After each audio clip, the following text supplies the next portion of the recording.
Une opération d'envergure des forces spéciales maliennes hier soir à Maniambougou a abouti à la mort de Mounirou Sissé, un des auteurs de l'attentat du 7 mars dernier au restaurant La Terrasse. Le site est désormais quadrillé par la police technique et scientifique et les familles voisines sont toujours sous le choc. Ouverture à Sharm el-Sheikh de la conférence pour le développement économique de l'Égypte. Il s'agit de présenter les opportunités d'investissement en Égypte après 4 années de troubles politiques. Le président de la République, Ibrahim Boubacar Keïta, participe à la rencontre. Mesdames, Messieurs, merci de rester sur nos programmes. Bonsoir et bienvenue au journal sur l'ORTM. La conférence pour le développement économique de l'Égypte s'est ouverte cet après-midi à Sharm el-Sheikh. Le but de cette conférence est de présenter les opportunités d'investissement en Égypte après 4 ans de troubles politiques. À l'ouverture de la rencontre, 3 pays ont promis d'investir 12 milliards de dollars pour la relance de l'économie égyptienne. Le président de la République, Ibrahim Boubacar Keïta, participe à cette rencontre. Envoyé spécial d'Embawan, Bourama Traoré. L'Égypte est un bon risque pour l'investissement. C'est ce que le président Abdel Fattah al-Sisi tente de faire comprendre à la communauté financière internationale. La conférence économique de Sharm el-Sheikh vise donc un double objectif, attirer les investissements et relancer la machine économique du pays. Les investissements étrangers en Égypte se sont effondrés ces 5 dernières années selon les autorités. De 12 milliards de dollars en 2008, ils sont passés à 2 milliards de dollars en 2013. De quoi motiver ces rendez-vous économiques internationaux au cours duquel une dizaine de projets structurants dans les secteurs de l'énergie et des transports notamment seront proposés aux investisseurs locaux et internationaux. L'ambition du président Al-Sisi est claire, réaliser une croissance de plus de 7% afin d'assurer la prospérité du peuple égyptien. À l'ouverture de la conférence, le Koweït, l'Arabie Saoudite et les Émirats Arabes Unis se sont engagés à investir chacun 4 milliards de dollars en Égypte. Un engagement réaffirmé et soutenu par le président de la République. Je voudrais vous assurer de la mobilisation continue du gouvernement et du peuple malien à vos côtés pour l'avènement d'un environnement propice aux investissements dans la région africaine. Et nous réjouissons de tous les efforts annoncés par les différents pays frères arabes ici aujourd'hui en soutien à votre ambition pour l'Égypte nouvelle. Qu'il me soit permis enfin, Monsieur le Président, de croire qu'à l'issue de la présente conférence, une nouvelle ère s'ouvrira pour l'économie égyptienne et pour le raffermissement continu des relations de fraternité entre les peuples maliens, africains et du monde entier avec l'Égypte. À l'issue de la conférence de Sharm el-Sheikh, les autorités égyptiennes espèrent récolter au moins 15 milliards de dollars pour le financement des différents projets.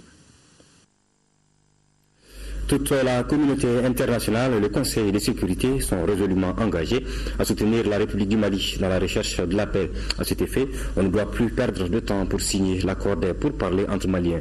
C'est ce qu'a déclaré ce vendredi à l'hémicycle le chef de la MINUSMA, Mounji Hamdi, représentant spécial du secrétaire général des Nations Unies, reçu en audience par le président de l'Assemblée nationale. Les questions ayant trait à la sécurité et à la paix ont été au cœur de leur entretien. Nous écoutons Mounji Hamdi à sa sortie d'audience au micro de Daouda Sidiki Diarra. Nos discussions portaient surtout sur l'accord, le projet d'accord d'Alger qui a été paraphé par le gouvernement et par la plateforme. On attend les frères de Kidal, les frères pour la coordination pour parapher cet accord et se préparer pour la signature finale de l'accord. J'ai dit à Monsieur le Président de l'Assemblée nationale qu'au nom des Nations Unies, je salue le courage et l'esprit de compromis dont fait preuve le gouvernement en faisant les concessions nécessaires pour franchir cette étape historique, pour franchir cette étape vers la réconciliation nationale, vers la stabilité et vers la paix. La MINUSMA demeure résolument engagée et disponible pour accompagner toute action en faveur de la paix, en faveur de la réconciliation nationale, en faveur de la cohésion sociale, en faveur du dialogue, en faveur de la stabilité. Donc nous sommes là pour accompagner le gouvernement et le peuple malien. Cet accord n'est pas bien évidemment parfait parce qu'il est le résultat d'un compromis et tout compromis ne peut pas être parfait. Mais il pourra servir comme une base solide sur laquelle tous les Maliens et toutes les Maliennes pourraient bâtir une stabilité et une paix durable, crédible et inclusive dans ce pays. les gens de la coordination sont en train de consulter avec leur base, avec leur population à Kidal.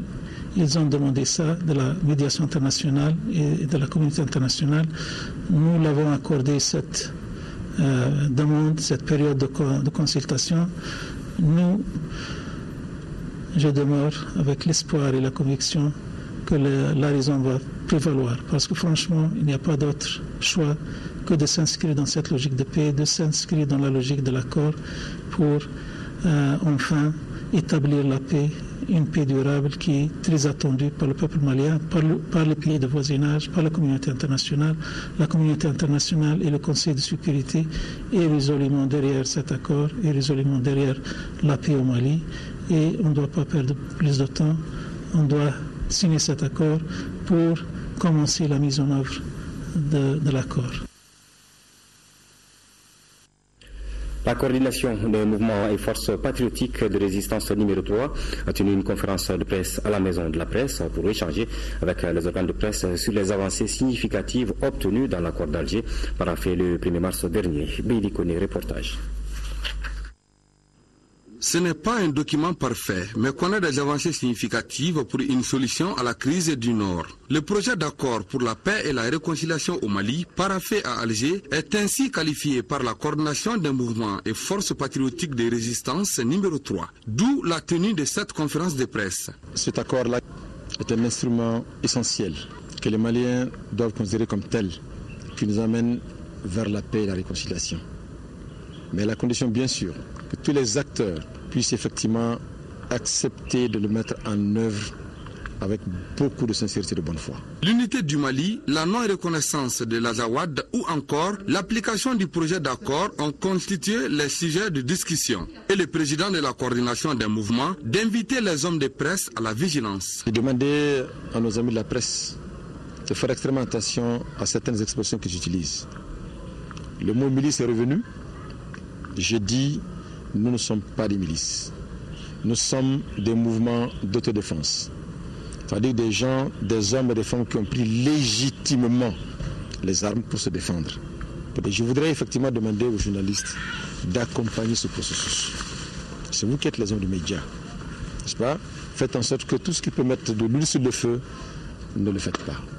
Faites en sorte que vous puissiez accompagner avec beaucoup de calme et de sérénité cet instrument précieux pour aller vers la paix et la réconciliation. Les participants se sont retirés par une bénédiction pour le retour définitif de la paix au Mali. Le ministre de l'administration territoriale et de la décentralisation en visite à Koulikoro s'est entretenu avec les cadres régionaux sur les réformes du processus électoral et le renforcement des collectivités. Les préoccupations des uns et des autres ont porté essentiellement sur la gestion du report des élections communales et régionales et la mise en œuvre des recommandations des États généraux sur la décentralisation. Reportage de Brema Koné. Une mobilisation de grand jour des acteurs territoriaux était perceptible ce jeudi 12 mars 2015 dans la capitale du Méguétan. Ils ont eu droit à 3 communications portant respectivement sur les élections, la pérennisation du RAVEC et les grands chantiers de la décentralisation. Le gouverneur de région a procédé à une présentation de la région en parlant de ses potentialités économiques. Elle a été souhaité à réitérer le dévouement des cadres de la région au service de la nation. S'agissant du RAVEC, sur le plan de la révision exceptionnelle des listes électorales, les résultats suivants ont été atteints à la date du 28 février 2015.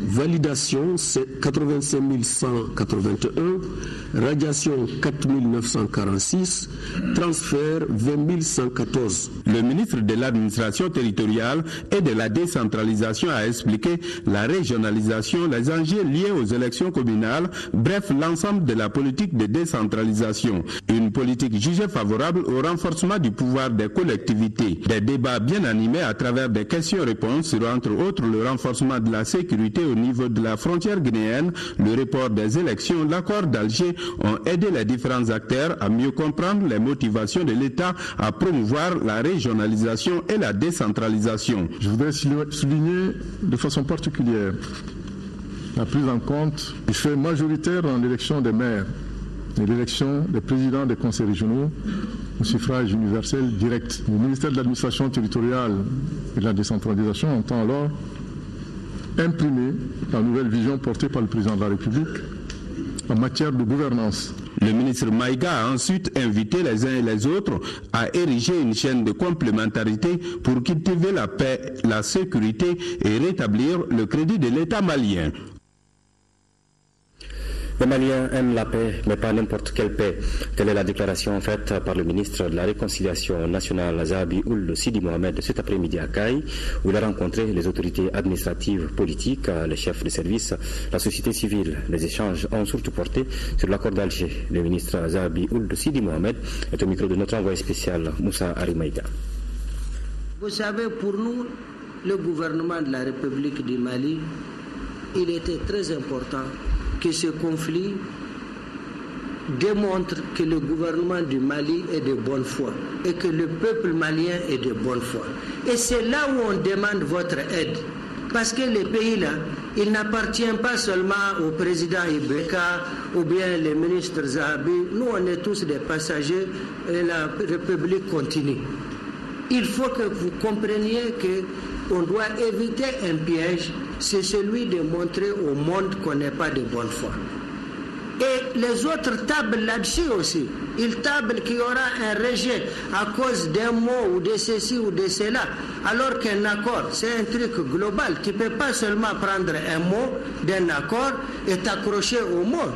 Parce que si le mot n'avait pas une interprétation, comme on l'a dit, si la règle de droit n'était pas interprétative, l'avocat n'aura pas de quoi vivre. Parce que c'est la même règle. Donc, chercher dans un texte des mots et d'essayer de construire là-dessus des choses, moi je crois qu'il faut qu'on voit un peu plus loin. Il faut qu'on démontre à l'humanité que nous sommes un peuple épris de paix, que nous avons le droit de notre côté, parce qu'il y a des résolutions qui expliquent que notre territoire est indivisible. On veut la paix, les Maliens veulent la paix, mais ils ne veulent pas n'importe quelle paix. Le réseau d'appui au processus électoral au Mali, APEM, vient de tenir une conférence de presse pour donner une information générale sur les réseaux et parler de l'influence de l'accord d'Alger sur le processus électoral. En initiant la dite conférence, le réseau veut jouer sa partition au processus de paix et de réconciliation, mais surtout à celui des élections. Aïssata Salou Maïga. Information générale sur le réseau et l'influence de l'accord pour la paix et la réconciliation au Mali sur le processus électoral, tel est le thème de la conférence de presse organisée par le réseau APM.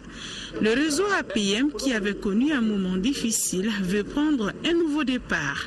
L'organisation de la présente conférence a pour but, pour le réseau APM, de prendre un nouveau départ.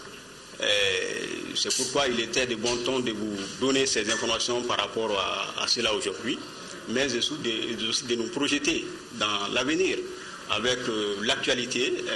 Tout le monde en convient que c'est le paraphe de l'accord pour la paix et la réconciliation au Mali issu du processus d'Alger qui va avoir beaucoup d'impact dans la vie, l'architecture politico-institutionnelle, mais même dans la vie de la nation malienne. Le nouveau bureau compte 17 membres et il est dirigé par Draman Diarra. L'APM est une organisation de la société civile qui œuvre pour la réussite du processus démocratique et électoral. C'est là à travers la formation et la sensibilisation. Nous le disions dans nos titres, l'un des auteurs de l'attentat du 7 mars dernier au restaurant La Terrasse, Mounirou Sissé, a été tué hier soir par les forces spéciales maliennes. C'était au cours d'une opération d'envergure à Mayambougou. Après des échanges de tirs avec nos forces, le suspect avait donc piégé sa porte avec une grenade qui a explosé sur lui. Le site est quadrillé par la police et qui mène des investigations en vue de retrouver le second terroriste, et les familles voisines sont toujours sous le choc. Le point avec Sidiki Dambélé. Les terroristes tués, les voici en image. Mohamed Tanirou Sissé, c'est son nom, 22 ans. Il est originaire de Moudakam, cercle de Bourem. C'est l'un des auteurs de l'attentat du restaurant La Terrasse du 7 mars dernier ici à Bamako. Et c'est ici à Mayambougou, rue 436, dans cet immeuble de 2 étages appelé Prison Break ou Los Angeles qu'il logeait. Identifié et cerné par les forces spéciales maliennes, il a piégé sa porte avec une grenade qui a explosé au moment de l'assaut jeudi soir aux environs de 23 h. Gravement blessé, il meurt avant d'arriver à l'hôpital. Les familles voisines du site qui ont passé une nuit blanche sont encore sous le choc des coups de feu et des explosions. Franchement, on n'a pas dormi hier soir. Jusqu'à 5 h du matin, il y avait des coups de feu partout. On ne peut même pas passer. Notre rallye est devenu un peu barré. Quand l'opération a commencé, on s'est réunis dans la cour. Ils ont tiré plus de 20 fois. On a eu vraiment peur. Déjà, les forces spéciales ont retrouvé sur les lieux toute une armada de guerre, un fusil AK-47 ou Kalachnikov, 800 cartouches de munitions, des grenades, des cagoules, sa moto Jakarta achetée le 24 février dernier et qui a d'ailleurs été un élément déterminant. À présent, le contenu de ces quelques communiqués relatifs au même sujet. Le mouvement patriotique pour le Mali, MPM et associés, réunis en session extraordinaire le samedi 7 mars 2015 à son siège à Bamako, suite aux attaques et attentats terroristes survenus à Bamako, Gao et Kidal, provoquant de nombreuses pertes en vies humaines, des blessés ainsi que des dégâts matériels, condamnent avec la dernière rigueur ces actes odieux et barbares et s'inclinent pieusement devant la mémoire des victimes et présentent leurs condoléances les plus attristées aux familles des disparus. Le présumé terroriste qui a donc trouvé la mort hier soir à Mayambougou, en commune 6 du district de Bamako, suite à l'assaut donné par les forces spéciales, s'appelle Mohamed Tanirou Sissé, né vers 1993 dans le cercle de Bourem. Dans sa chambre, un arsenal de guerre a été saisi et son décès est survenu suite à l'explosion de la grenade défensive qu'il avait lui-même placée. Ces informations ont été données à la presse cet après-midi par le ministre de l'économie numérique, de l'information et de la communication, porte-parole du gouvernement, Choguel Kokalamaïga, compte rendu de Bokar Sissoko. Cette conférence de presse coupe court à toutes les rumeurs qui fusent de partout au Mali. Rumeurs relatives à l'assaut donné par les forces spéciales à la suite duquel un terroriste présumé a été tué. Cet assaut a été donné dans la nuit du 12 au 13 mars 2015 au quartier de Mayambougou en commune 6. Entre 1h et 3h du matin, l'unité des forces spéciales qui relèvent la sécurité d'État a pris d'assaut les lieux où les terroristes se cachaient. Pendant l'assaut, le terroriste qui a entre-temps préparé une grenade défensive qu'il a fait exploser dans l'espoir de faire le maximum de victimes parmi les forces spéciales, en ayant pris soin de faire éclater le robinet d'eau dans la maison pour faire jaillir l'eau et se masquer derrière ces jets d'eau. Le terroriste s'est trouvé donc gravement blessé. Nos forces de sécurité ont aussi des blessés dans leur rang, 4 blessés. Mais leur vie n'est pas en danger à ce stade. Par contre, le terroriste gravement blessé par les éclats de la grenade qu'il a lui-même dégoupillée a rendu l'âme au moment de son transport vers l'hôpital Gabriel Touré. Cet échange avec la presse était l'occasion pour le ministre de la Communication d'annoncer certaines mesures sécuritaires prises par le gouvernement.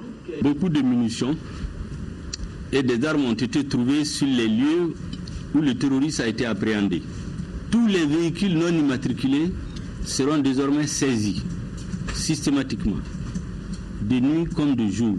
Et tous les engins qui sont utilisés aujourd'hui dans la circulation doivent faire l'objet et feront l'objet d'une attention particulière des forces de sécurité. Et le ministre de rassurer les populations que les forces spéciales sont à pied d'œuvre pour mettre hors d'état de nuire le commando terroriste qui a attaqué la terrasse dans la nuit du 6 au 7 mars dernier. Pour ce faire, les indices font espérer, a-t-il ajouté. Nous retrouvons le ministre Choguel Kokalamaïga qui était l'invité de notre édition de 13h aujourd'hui. Il est interrogé par Aïssata Ibrahim Maïga. Nous venons les condoléances du gouvernement aux familles des disparus de l'attentat du 6 au 7 mars. Je voudrais dire que à la suite du Conseil de défense extraordinaire convoqué par le président de la République, des instructions ont été données aux forces armées et de sécurité de notre pays de tout faire pour que ces terroristes ne continuent pas à courir dans la nature. À la suite donc de ces instructions, les forces spéciales du Mali se sont mises à l'œuvre. Et vous vous souviendrez que parmi les deux assaillants qui ont commis le forfait connu désormais de tout le monde, il y a un qui est monté à l'étage qui a abattu un des expatriés. Il y a un deuxième qui l'attendait, qui était à moto. C'est ce dernier qui a fait d'ailleurs plus de dégâts parce qu'il a lancé une grenade offensive qui a donc fait des morts, dont un policier et un gardien. Les forces spéciales de notre pays, donc avec les premiers indices qu'elles ont eus, ont remonté la chaîne et hier soir tardivement ont donné l'assaut au bâtiment où ces réfugiés, où sont installés les terroristes qui se trouvent à Magnabougou. Face à la recrudescence de la violence ces derniers temps au Mali, le ministre de la Défense et des anciens combattants a rencontré le président de la Commission Défense et Sécurité de l'Assemblée nationale. La rencontre a porté sur les mesures sécuritaires en cours et les résultats déjà enregistrés par nos forces armées. Le président de la Commission Défense et Sécurité de l'Assemblée nationale, Karim Keïta, est au micro de Mamoudou Sidibé. Nous avons tenu à écouter le ministre de la Défense, vu les derniers événements qui se sont déroulés dans notre pays, notamment dans la forêt de Ouagadougou, mais aussi la découverte d'armes ici pas loin de Bamako, dans la forêt de Samanko, et aussi l'attentat qui s'est tragiquement déroulé dans notre pays la semaine passée. Donc le ministre nous a fait un état des lieux. Il nous a aussi informé par rapport aux dispositifs sécuritaires en cours. Il va falloir que nous changions, je ne dirais pas nos habitudes, mais comme nous l'a dit le ministre aujourd'hui, la réforme même de la sécurité est une culture. Il va nous falloir l'adopter. Il va falloir que nous soyons beaucoup plus indulgents vis-à-vis de nous-mêmes. Vous savez, je pense que le temps de l'accès facile, notamment des hautes personnalités, des autorités, des députés, de l'Assemblée nationale, de tout le monde, appelle aujourd'hui à une certaine vigilance. Je n'ai pas dit méfiance, mais vigilance, et qu'on se rassure tous. Tout le monde est interpellé et toute la population doit être mise à contribution. Un autre communiqué de presse avant de poursuivre ce journal. Le directoire de l'ADPS, l'Alliance des démocrates patriotes pour la sortie des crises, s'est réuni le mardi 10 mars 2015 au siège de la CENAS face au RN. Après une analyse approfondie de la situation politique et sécuritaire du pays, marquée notamment par le projet d'accord issu des pourparlers d'Alger que le gouvernement malien a paraphé, l'ADPS rejette catégoriquement le dit projet qui n'est qu'une copie certifiée, quasi conforme du préaccord que l'essentiel de la classe politique et de la société civile avait dénoncé dans le manifeste de la nation adopté le 7 février 2015 par la table ronde des forces vives patriotiques, entre autres. 14 pays de l'Afrique subsaharienne, 5 de l'Europe, à savoir l'Allemagne, la France, l'Italie, les Pays-Bas et la Suède, planchent depuis ce matin à l'école de maintien de la paix à Lune Blondembey sur la sécurité dans le Sahara. C'est à la faveur de la conférence régionale des décideurs sociopolitiques sur la sécurité. Le thème central de la rencontre de 2 jours est comment assurer la sécurité dans le Sahara central. Quel rôle et quelle responsabilité pour l'État et les collectivités locales. La cérémonie d'ouverture était présidée par le général Sada Samake, ministre de la Sécurité et de la protection civile, représentant le Premier ministre. Reportage de Mamari Kone. Comment assurer la sécurité dans le Sahara central? Quel rôle et quelles responsabilités pour l'État et les collectivités locales? Telles sont entre autres questions auxquelles les experts vont trouver une ou des réponses. Ces experts, faut-il le rappeler, ont été commis par la CEDEAO et la Fondation Friedrich Ebert. Ils sont venus de 14 pays de l'Afrique subsaharienne et des pays amis comme l'Allemagne, la France, l'Italie, les Pays-Bas et la Suède. Ces panels ont été constitués pour aborder tous les contours de la question. La rencontre de Bamako s'inscrit dans le cadre d'une série d'activités que la CEDEAO entend mener pour célébrer ses 40 ans. Ne dit-on pas souvent que la crise malienne est la somme des crises dans le Sahel? Ainsi donc, et en tant que problématique régionale, comment peut-on assurer la sécurité du Mali si cette même sécurité n'est pas perçue, objectivée et gérée dans la dimension régionale? Voilà l'exercice auquel nous sommes appelés à faire pendant les 2 jours que nous aurons à passer ensemble. La Fondation Friedrich Ebert se propose d'aider la CEDEAO à mettre en place une stratégie permettant de garantir la sécurité au Sahel, un espace menacé par les narcotrafiquants et le banditisme résiduel. Toute l'ambiguïté et la complexité de la question, il me semble, reste dans le fait que les populations du Sahel et du Sahara sont apparues aux yeux des pouvoirs centraux à la fois comme une source de tension et comme un supplétif incontournable face aux défis multiformes de l'intérieur que de l'extérieur. De ce fait, les alliances et la confiance sont jusqu'à présent, il me semble, restées précaires et aléatoires. Selon le ministre représentant le Premier ministre depuis le 11 septembre 2001, les États à faible gouvernance sont confrontés à un environnement à risque élevé. Marqués par de fortes turbulences, confrontés à des perturbations de tous ordres, victimes des menaces réelles ou potentielles aux effets parfois dramatiques, la zone sahélo-saharienne, du fait de la faiblesse de nos États, vit tous les jours dans la peur, l'incertitude, l'angoisse engendrée par des facteurs endogènes mais aussi exogènes comme les conflits en Irak, en Afghanistan, en Libye, en Syrie, au Nigeria, etc. Qu'il s'agisse du terrorisme, du trafic de drogue ou d'otages, ces forces du mal sont organisées en réseaux criminels, souvent transnationaux, très puissants, disposant de grands moyens de nuisance et utilisant des techniques de plus en plus sophistiquées avec des effets de destruction redoutables qui compromettent dangereusement tout espoir de développement durable et cohérent. Le général Sada Samake reste convaincu qu'il faut une synergie d'action entre les pays d'Afrique subsaharienne pour venir à bout de l'insécurité. Conscient de la gravité de la situation et de la volonté de certains de transformer le Sahel en un véritable sanctuaire incontrôlé où seuls règnent les groupes de narcotrafiquants et les organisations criminelles et intégristes de différents bords, le Mali reconnaît que les problèmes au Sahel sont transfrontaliers et étroitement liés. La solution à long terme ne saurait être strictement sécuritaire et militaire. Elle devra être aussi politique et appuyée sur une stratégie régionale intégrée et globale et des programmes de gouvernance qui placent le citoyen au centre des préoccupations de sécurité et de développement. Pour cette première journée, le panel intitulé « Les défis sécuritaires dans le Sahara central, l'État face au crime organisé et au djihadisme » a été développé par l'ancien ministre Zeni Moulaïa. La Centrale démocratique des travailleurs du Mali communique.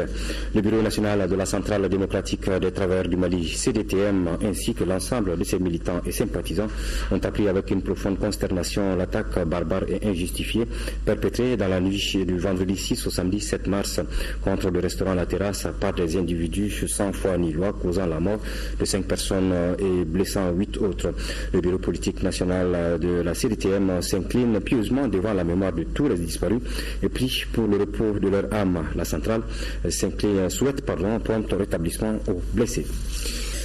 Sur 38 points de revendication, 21 ont fait l'objet d'accords définitifs, 11 rejetés et 6 encore en discussion. C'est la conclusion des discussions entre le gouvernement, le patronat et la Confédération syndicale des travailleurs du Mali, CSTM. Les 3 parties ont signé ce matin un protocole confirmant les acquis. C'était au ministère du Travail en présence de notre reporter Magamfin Konaté.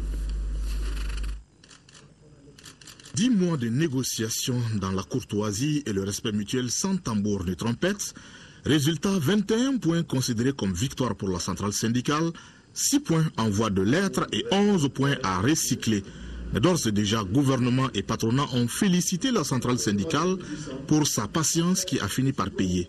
Un bon syndicaliste, c'est celui qui sait attendre.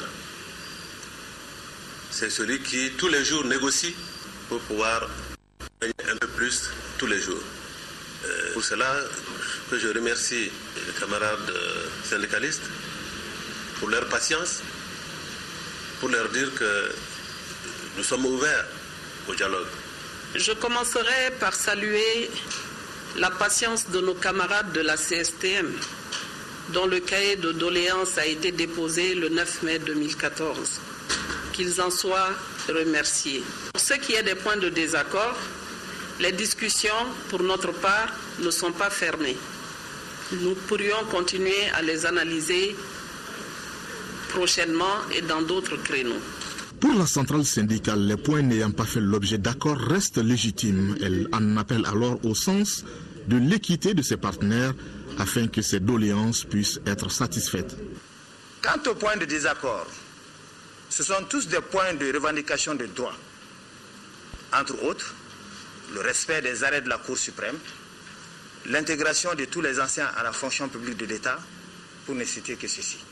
Madame le ministre, en votre qualité de femme de droit, nous comptons sur vous pour revoir ces quelques points de désaccord vers l'accord. Parmi les points de désaccord figure l'application de l'arrêt de la Cour suprême relatif à la représentativité de la CSTM dans le Conseil économique, social et culturel, ainsi que la représentation de la CSTM dans le Conseil d'administration des organismes paritaires et tripartites. Les trois partenaires se sont engagés à poursuivre les discussions dans la dynamique qui a toujours prévalu entre elles. Le contenu de notre communiqué suite aux recommandations issues des réunions du 24 février 2015 et du 5 mars 2015 du cadre de concertation au ministère de l'administration territoriale et de la décentralisation partis politiques et l'avis du Conseil des ministres du 11 mars 2015 sur l'organisation des élections communales, régionales et du district de Bamako. Le ministre de l'administration territoriale et de la décentralisation informe l'ensemble des citoyens maliens, les partis politiques, le groupement de partis politiques et les candidats indépendants que les élections communales et régionales prévues le 26 avril 2015 sont reportées à une date ultérieure. Les mesures législatives et réglementaires nécessaires seront prises à cet effet. Hors de nos frontières, ils sont venus des quatre coins du monde et ils sont des milliers à être présents à New York pour évoquer la condition de la femme. C'est là à la faveur de la 59e session de la Commission des Nations Unies consacrée au sujet. Une session qui va faire le point des acquis et des faiblesses 20 ans après la conférence de Beijing, tout en se penchant sur les meilleures conditions à créer en faveur de l'autonomisation des femmes. Le Mali est fortement représenté à cette assemblée annuelle avec une délégation conduite par la ministre en charge du secteur. Présent également à New York, notre envoyé spécial Salif Sanogo, dont voici le reportage. C'est une affluence record cette année à New York pour la 59e session de la Commission de la condition de la femme. Ce sont quelques 8600 représentants de différents pays et pas moins de 1100 ONG qui ont fait le déplacement. Et parmi eux, la forte délégation malienne regroupant des représentants d'une dizaine de ministères, de la société civile, du secteur privé et des élus locaux et nationaux. Au cœur des débats ici, l'autonomisation des femmes, car 20 ans après Beijing, 12 domaines critiques ont encore été recensés. Et d'un avis général, il est temps que cela puisse changer. Et moi, je pense honnêtement que c'est bien beau d'avoir des lois, c'est bien beau d'avoir tous ces instruments. Il va falloir les mettre en application et c'est ce qui pose problème. Il va falloir vraiment que les politiques s'y mettent, qu'il y ait une réelle volonté politique pour qu'on puisse rattraper ou en tout cas nous mettre dans le droit chemin, parce que je l'ai dit tantôt, il reste énormément de choses à faire. Au niveau des OMD, le Mali a accompli, est parvenu quand même à des résultats concrets. Sur le plan de la santé, nous avons fait des avancées notoires. Au niveau des luttes contre les maladies, par exemple, comme le paludisme, le sida, il y a eu également au niveau de l'agriculture tout ce que le président de la République a mis dans son programme d'action pour amener le pays à avoir une agriculture qui est capable d'amener le développement. Parce que le pays est un pays agricole. C'est un message de paix et d'optimisme que la ministre de la Promotion de la Femme, de l'Enfant et de la Famille a adressé à la plénière dans la salle de l'Assemblée Générale des Nations Unies. Pour Mme Sangaré Oumumba, le Mali revient de loin et les conditions socio-économiques des femmes s'améliorent, même si des efforts doivent encore être faits à certains niveaux. Des progrès du Mali, d'ailleurs salués par Hans Batkar, le vice-ministre norvégien des Affaires étrangères, lors d'une audience. La Norvège qui entend renforcer sa coopération avec le Mali et appuyer les femmes dans leur combat pour l'autonomisation. Ici, au Mali, en 4e région, les travaux de la rencontre Banque-Presse ont débuté ce matin dans la capitale des Balanza.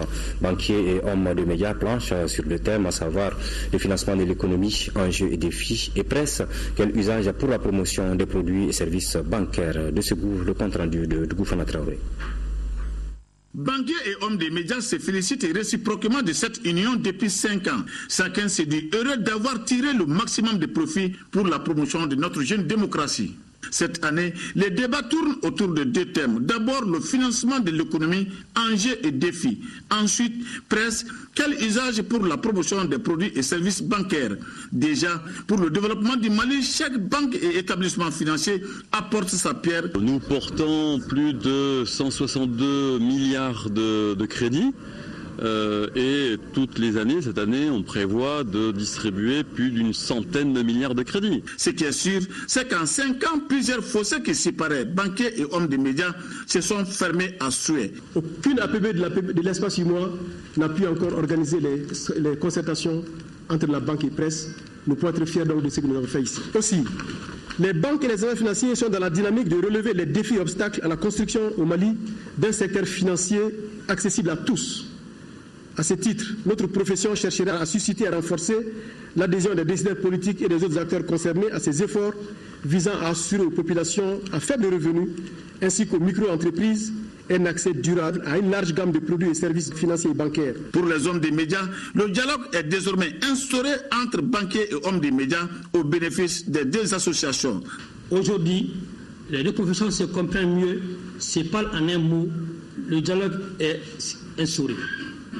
Le résultat le plus probable de cette amélioration de la communication, c'est la qualité de l'information financière qu'on retrouve actuellement dans la presse. Je demeure convaincu que pour le développement de notre pays, les acteurs de la presse et ceux des banques, des établissements financiers jouent un rôle important et sont incontournables.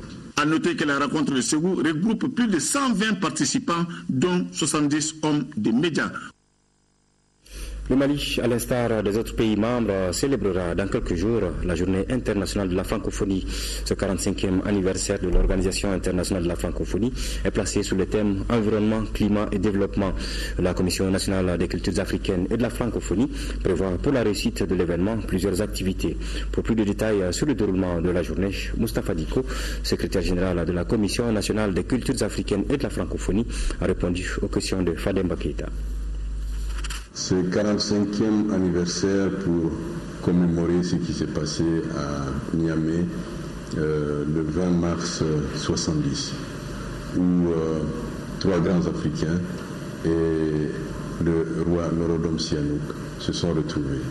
Il s'agit du président Léopold Sédar Senghor du Sénégal, Amani Diori du Niger et Habib Bourguiba de la Tunisie, pour créer cette organisation autour d'une langue qu'ils avaient en partage, qu'ils ont en partage, et de la diversité culturelle et linguistique.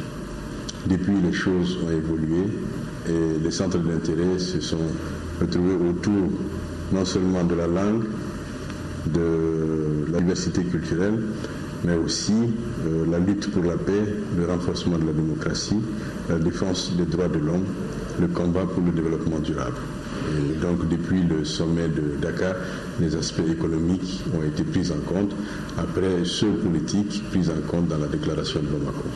Dans ce programme, la Commission assure un travail d'accompagnement des partenaires et des acteurs qui animent la semaine nationale sur le terrain. Ce sont les associations de jeunes francophones, les clubs OIF, les partenaires internationaux, comme le service de coopération action culturelle de l'ambassade de France au Mali, l'Institut français du Mali et les campus numériques francophones sont tous venus avec leur programme d'activité. Le cancer du col de l'utérus était ce matin au centre d'une conférence débat organisée par la Fondation Gaïa ici à Bamako. Une occasion pour le responsable de la Fondation d'expliquer aux agents de santé les modes de dépistage de la maladie. Ils ont été aussi informés de l'existence d'un vaccin préventif contre le cancer du col de l'utérus qui sera bientôt introduit dans notre pays. Reportage de Moussa Fani. Le cancer du col de l'utérus est une maladie qui prend de plus en plus de l'ampleur et constitue de nos jours un véritable problème de santé publique au Mali. il a été démontré que le dépistage du cancer du col de l'utérus diminue son incidence. Or, seulement 4,8% des femmes au Mali se présentent pour un dépistage chaque année. C'est pourquoi la Fondation globale pour l'immunisation contre le sida Gaïa a initié cette conférence débat. Nous avons lancé aujourd'hui la phase sensibilisation de la population contre le cancer du col. Donc c'est un projet Gaïa qui est soutenu par la Fondation Gates et c'est pour sensibiliser la population et les motiver pour se faire dépister. Selon la directrice scientifique de la Fondation Gaïa, l'utilisation du vaccin contre le cancer du col de l'utérus est autorisée au Mali. Un vaccin qu'elle juge efficace contre la maladie. C'est un vaccin qui va arriver, qui a été déjà approuvé dans les pays développés. Donc il y a un manque de vaccination au pays de Mali. Ce vaccin, c'est un vaccin avec très peu d'effets secondaires, pratiquement rien. Nous invitons toutes les femmes maliennes à aller au CESCOM se faire dépister. La Fondation entend étendre la formation au personnel médical des autres CESCOM. Un couplage vaccin-dépistage devra permettre ainsi de diminuer l'incidence de cette pathologie. Troisième session ordinaire du conseil d'administration de l'Académie malienne des langues.